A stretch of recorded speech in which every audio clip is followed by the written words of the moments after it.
తెలుగుదేశం పార్టీకి సంబంధించి ఇప్పుడు 44 ఏళ్ళు వాస్తవానికి చూస్తే ఎందుకు ఆంధ్రప్రదేశ్లో మార్చ్ మాసం కలిసి వచ్చిందని చెప్పి అనుకోవాలా లేదో తెలియదు కానీ మార్చ్ 12వ తారీఖున అటు వైసీపీ ఆవిర్భావం కావచ్చు, మొన్న మధ్య మనం చూసుకుంటే మార్చ్ 14వ తారీఖున అటు జనసేన పార్టీ కావచ్చు, ఇప్పుడు మార్చ్ 29వ తారీఖున తెలుగుదేశం పార్టీకి సంబంధించి కావచ్చు. అదిగాక అతిపెద్ద పార్టీ ఏదైనా ఉందంటే అది తెలుగుదేశం పార్టీ అని చెప్పుకోవచ్చు. ఆ రోజుల్లో మీరు యాజ్ అ జర్నలిస్ట్గా అవి కూడా చాలా చేశారు కాబట్టి ఆ రోజుల్లో ఉన్నటువంటి ఒక పరిస్థితుల్లో తెలుగుదేశం పార్టీ గురించి మీరేం చెప్తారు? మీరు అడిగిన క్వశ్చన్లో మొత్తం అన్నిటికీ సమాధానం చెప్తా కానీ ఒక్కటి తప్పు చెప్పారు. వైఎస్ఆర్ కాంగ్రెస్ పార్టీ ఆవిర్భావ దినోత్సవం అని చెప్పారు. అది శుద్ధ తప్పు. అది ఆవిర్భావ దినోత్సవం కాదు, గుంజుకున్న దినోత్సవం. జనసేన ఆవిర్భావ దినోత్సవం, తెలుగుదేశం ఆవిర్భావ దినోత్సవం. అది మీరు అన్నది ఈ రెండు పార్టీలకు వర్తిస్తుంది కానీ ఆ పార్టీకి వర్తించదు. అది గుంజుకున్నారు. ఒక వ్యక్తి పార్టీ పెడితే ఆ వ్యక్తికి నీకెందుకు నీకు సముచిత స్థానం కల్పిస్తాం, పార్టీలో నీ ఆశయాలని కంటిన్యూ చేస్తాం, దయచేసి మాకు పార్టీ ఇవ్వు అంటే అతను ఏదో రాజశేఖర రెడ్డి మీద అభిమానంతో పార్టీని ఇచ్చాడు. కరెక్ట్గా ఇవ్వంగానే అతను తీసి అవతల పడేసి యూజ్ అండ్ త్రో.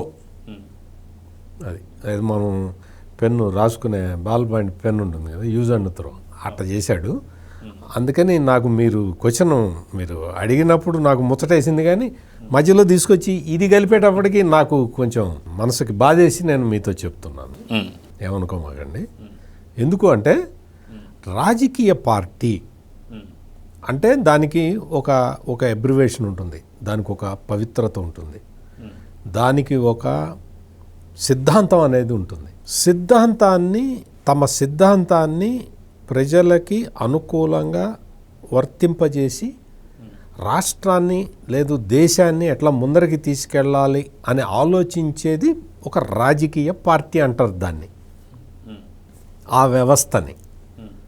అంతేగాని నేను ఒక దుకాణం స్టార్ట్ చేశాను, ఈ దుకాణానికి నేనే జీవితకాల అధ్యక్షుణ్ణి అని ప్రకటించుకునేది ఏది రాజకీయ పార్టీ కాదు. అట్లా ఎవరు ప్రకటించారు? అందుకని అది రాజకీయ పార్టీ కాదు, అది ఒక ప్రైవేట్ లిమిటెడ్ కంపెనీ, దుకాణం. అందుకని మనం ఈ ఒక తెలుగుదేశం పార్టీ ఆవిర్భావ దినోత్సవం సందర్భంగా మనం కొన్ని విషయాలని మనం చాలా స్పష్టంగా చెప్పుకోవాల్సి ఉంటుంది. తెలుగుదేశం పార్టీ వచ్చి 44 ఏళ్ళు అయింది. నేను జర్నలిజంలోకి వచ్చి 44 సంవత్సరాలు అయింది. అంటే నాకు తెలుగుదేశం పార్టీ ఆవిర్భవించిన తర్వాత వచ్చాను జర్నలిజంలోకి. వెంటనే కరెక్ట్గా ఆ ఎలక్షన్ల ముందర వచ్చాను అన్నమాట. అందుకని కొంచెం తెలుగుదేశం పార్టీ అంటే ఆ సిద్ధాంతాలు అవి ఏంటి కథ కమామిషం అనేది నాకు కొంచెం తెలుస్తుంది. తెలుగు ప్రజల ఆత్మగౌరవం కాపాడుకోవాలి. ఏంటి ఆత్మగౌరవం ఎందుకు లేదు ఇప్పుడుకున్న జనరేషన్కి తెలియదు. అప్పటి పరిస్థితులు ఎట్లుంటాయో తెలియదు. అప్పటి పరిస్థితులు ఎట్లా ఉండేవి అంటే కాంగ్రెస్ పార్టీ పెద్ద పార్టీ ఉండేది. మొత్తం దేశంలో ఉమ్మడి ఆంధ్రప్రదేశ్లో అన్ని చోట్ల కాంగ్రెస్ పార్టీనే ఉండేది. ఆ పార్టీకి సంబంధించిన ఎమ్మెల్యేలు, ఎంపీలు వాళ్ళందరూ కూడా ఎక్కడుండేవాళ్ళు ఎవరికీ తెలియదు. నాకు మా constituency Narasaraopet parliament constituency, Narasaraopet assembly కూడా. నర్సరావుపేట అసెంబ్లీలో కనీసం ఆ కంటెస్ట్ చేసే వ్యక్తి ఎవరో వచ్చి కనీసం ఓట్లు అడిగేవాడు. ఎంపీ ఎవరో నేనైతే చూడలే. నేను మధ్య సుదర్శనం అని ఉండేవాడు ఎంపీ. ఆయన్ని మాత్రం నేనైతే ఎప్పుడు చూడలే. అంటే ఎమ్మెల్యేలు కనపడేవాళ్ళు, అప్పుడప్పుడన్నా కనపడేవాళ్ళు, కానీ ఎంపీ క్యాండిడేట్కి ఆ పార్టీ గుర్తు మీద ఓటేసేసేవాళ్ళు అప్పుడు. అటువంటి పరిస్థితులు ఉండేవి. ఈ గెలిచిన ఎమ్మెల్యేలు కానీ ఎంపీలు కానీ వీళ్ళందరికీ ఏంటి అంటే కాంగ్రెస్ పార్టీలో ఎవరిని నాయకుడిగా ఎన్నుకోవాలి అనేది ఒక నుంచి సీల్డ్ కవర్ వచ్చేది. ఆ సీల్డ్ కవర్ తీసి చూస్తే సీల్డ్ కవర్లో సత్యమూర్తి అని ఉందనుకో, నేను నాయకుడిని. లేదు ఆ సీల్డ్ కవర్లో డివి శ్రీనివాస్ అని ఉందనుకో, శ్రీనివాస్ గారు నాయకుడు అంతే. మరి ఇదేంటి, మీరందరూ కలిసి కదా నాయకుడిని ఎన్నుకోవాలి అని పాపం ఈ రాజకీయాలలోకి కొత్తగా వచ్చిన ఎన్టీ రామారావు అప్పుడు అడిగాడు. ఇదేంటండి మీరందరూ ఎన్నుకోవాలి కదా, అదేంటి అక్కడి నుంచి రావటం, వాళ్ళు చెప్పటం ఏంటి అని అడిగాడు. అది లేదండి మా పద్ధతి అంతే, మా సిద్ధాంతం అంతే. మరి ఇది తప్పు, మనల్ని మనం పరిపాలించుకోవాలి కానీ ఆడెవడో వచ్చి సీల్డ్ కవర్లో పంపేయటం ఏంటి అన్న ఒక పాయింట్ దగ్గర నుంచి తెలుగువారి ఆత్మగౌరవ నినాదంతో వచ్చింది. అప్పుడు టంగుటూరి అంజయ్య ఆయన రాష్ట్ర ముఖ్యమంత్రిగా చేశాడు, తర్వాత కేంద్రంలో మంత్రిగా చేశాడు, కార్మిక శాఖ మంత్రిగా చేశాడు. ఆయన చాలా మంచి వ్యక్తి, కళ్ళ కపటం తెలియని వ్యక్తి. అటువంటి వ్యక్తిని బేగంపేట ఎయిర్పోర్ట్లో రాహుల్ గాంధీ వాళ్ళ ఫాదర్ ఉండేవాడు రాజీవ్ గాంధీ, ఆయన బాగా అవమానం చేశాడు. చాలా అంటే చాలా దారుణంగా అవమానం చేశాడు. చేసినప్పుడు అది ఒక పెద్ద ఇష్యూ అయింది. ఇదేంటి, అప్పటికి రాజీవ్ గాంధీ ప్రైమ్ మినిస్టర్ కాదు, ఆయన కాంగ్రెస్ పార్టీ నాయకుడు, ఆయన పార్టీలో కూడా లేడు అప్పటికి ఇంకా. ఆయన అవమానం చేసేసరికి, అంటే ఒక ప్రైమ్ మినిస్టర్ కొడుకు అంతే, ఆయన అవమానం చేసేసరికి కొంచెం అందరికీ బాధ అనిపించింది. ఇదేంటి మా లీడర్ని పట్టుకొని ఈయన ఇట్లా అవమానం చేశాడని చెప్పి దాని మీద కూడా పెద్ద ఇది వచ్చింది. ఇటువంటి అంశాలన్నీ వచ్చిన తర్వాత ప్రజల మనసులో బలంగా పడిపోయింది. ఏంటి ఇదేదో రాంగుపోతున్నది అని అనుకుంటున్న టైంలో ఎన్టీ రామారావు తెలుగువారి ఆత్మగౌరవం నినాదం. ఆత్మగౌరవం ఉంటే సరిపోతుందా? కాదు. కూడు గూడు గుడ్డ ఇవి ఉంటేనే ఆత్మగౌరవాన్ని నిలబెట్టుకోవటానికి మనిషికి వీలవుతుంది.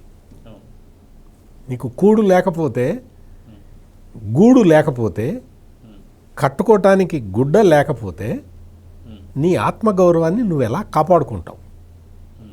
అందుకని ఈ మూడిటిని బేసిక్ ఎమ్యూనిటీస్ని ప్రొవైడ్ చేస్తే ఆత్మగౌరవం నిలబడుతుంది అన్న సిద్ధాంతంతో తెలుగుదేశం పార్టీ ఆవిర్భవించింది. ఆ తర్వాత మనం చాలా చూసాము. ఇదివరకు అప్పట్లో ఆగస్టు సంక్షోభం అని వచ్చేది. తెలుగుదేశం పార్టీ పుట్టినప్పటి నుంచి చాలా సంవత్సరాల పాటు ఆగస్టు సంక్షోభం అని వచ్చేది. ప్రతి సంవత్సరం ఆగస్టులో ఒక సంక్షోభం వచ్చేది. ఒకసారి నాదెండ్ల భాస్కరరావు తిరుగుబాటు చేశాడు ఆగస్టులో, ఒకసారి ఎంపీలు చీలిపోయారు. ఇట్లా ప్రతి సంవత్సరం ఆగస్టు సంక్షోభం వచ్చేది. అది తెలుగుదేశం పార్టీకి అదొక శాపంలాగా చాలా కాలం కంటిన్యూ అయింది. ఆ తర్వాత అది పోయిందని. ఇప్పుడు అటువంటి పరిస్థితులు ఏం లేవు.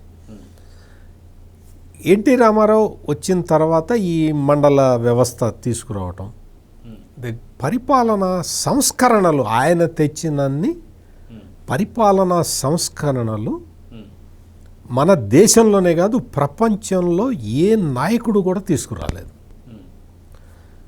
ఎన్టీ రామారావు తీసుకొచ్చిన సంస్కరణలు అన్నీ కూడా ఇర్రివర్సబుల్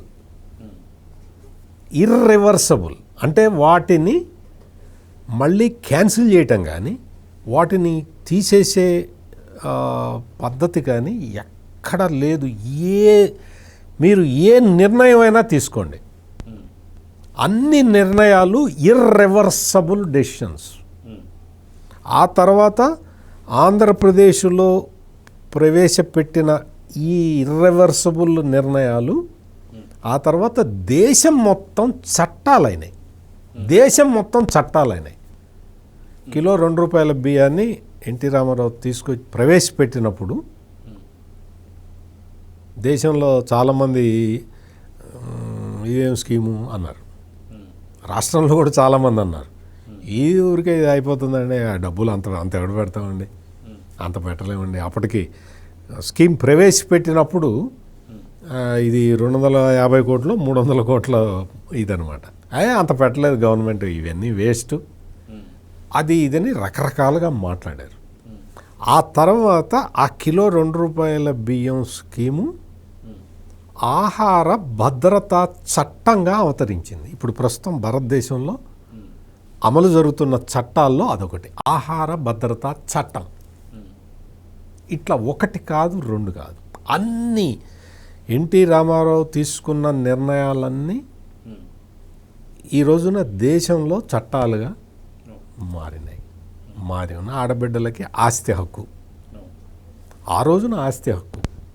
ఆ తర్వాత చంద్రబాబు నాయుడు వచ్చిన తర్వాత దాన్ని ఉద్యోగ హక్కుగా మార్చాడు. ఆస్తి కొంతమందికి ఉంటుంది, కొంతమందికి ఉండదు. కానీ అందరికీ ఉద్యోగ హక్కు కల్పించాలని చెప్పి చంద్రబాబు నాయుడు ఉద్యోగ హక్కు కల్పించాడు.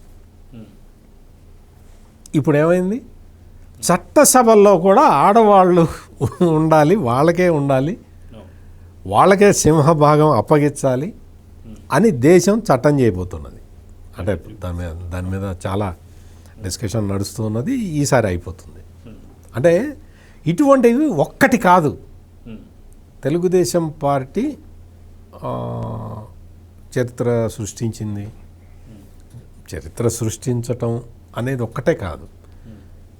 చరిత్ర సృష్టించటం అంటే ప్రజల జీవితాలని మార్చటం, అది తెలుగుదేశం పార్టీ గొప్పతనం. చంద్రబాబు నాయుడు వచ్చిన తర్వాత ఆయన తీసుకున్న ఐటీ రెవల్యూషన్ని ముందరికి తీసుకెళ్ళటం, దేశంలో సరళీకృత ఆర్థిక విధానాలు వచ్చిన కొత్తల్లో ఫస్ట్ మూవర్ అడ్వాంటేజ్ అనే కాన్సెప్ట్ని కనిపెట్టింది చంద్రబాబు నాయుడు. అంటే మార్పు జరుగుతూ ఉన్నది. ఈ మార్పుని ఎవడైతే ఫస్ట్ ఆకళింపు చేసుకొని ముందరికి వస్తాడో వాడికి అడ్వాంటేజ్ ఉంటుంది. అట్లాగే ఈ ఐటీ రెవల్యూషన్ని ఆ రోజు చంద్రబాబు నాయుడు అడాప్ట్ చేసుకోవటం వల్ల ఈ రోజున 100 దేశాల్లో తెలుగు వాళ్ళు ఇంపార్టెంట్ కీ పొజిషన్స్లో ఉన్నారు. 100 కంట్రీస్లో. మొత్తం ప్రపంచంలోనే తలసరి ఆదాయం ఉన్న జాతి ఏదన్నా ఉంది అంటే అది తెలుగు జాతి.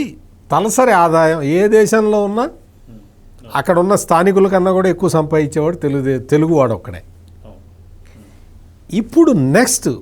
ఇప్పుడు ఏంటంటే మనం క్వాంటమ్ కంప్యూటింగ్ వ్యవస్థలోకి వెళ్ళిపోతూ ఉన్నాం. గ్రీన్ హైడ్రోజన్, గ్రీన్ ఎనర్జీ, మొత్తం అంటే కొత్త రెవల్యూషన్లోకి మనం వెళ్ళిపోతూ ఉన్నాం బికాస్ ఆఫ్ చంద్రబాబు నాయుడు. అందుకనే ఆయన విజనరీ లీడర్ అన్నారు. అంటే ఎన్టీ రామారావు పార్టీ స్థాపించి అన్ని రాజకీయ ఒడిదుడుకులు ఎదుర్కొన్న తర్వాత ఆ పార్టీని ఆ రాజకీయ ఒడిదుడుకుల నుంచి కాపాడుకుంటూ రాష్ట్రానికి కొత్త మార్గం చూపించడం అంటే ఇంకా కష్టమైన పని. అందుకని అటువంటి కష్టసాధ్యమైన విషయాన్ని చంద్రబాబు నాయుడు సాధించాడు. అందుకని అన్ని రకాలుగా తెలుగు ప్రజలు, తెలుగుదేశం పార్టీ తెలుగు ప్రజల పార్టీగా మారి ఉన్నది. మొత్తం దేశంలో భారతీయ జనతా పార్టీ తర్వాత అంత సభ్యత్వం కలిగిన అంత పెద్ద ఎక్కువ సభ్యత్వం కలిగిన పార్టీగా తెలుగుదేశం పార్టీ అవతరించి ఉన్న రోజు ఇది. 44 సంవత్సరాల పాటు అధికారంలో ఉన్నా అధికారంలో లేకపోయినా తెలుగుదేశం పార్టీ ఇంటాక్ట్గా ఉండటం అనేది అది ప్రపంచంలోనే అదొక వింత. Please subscribe to Leo news for more videos.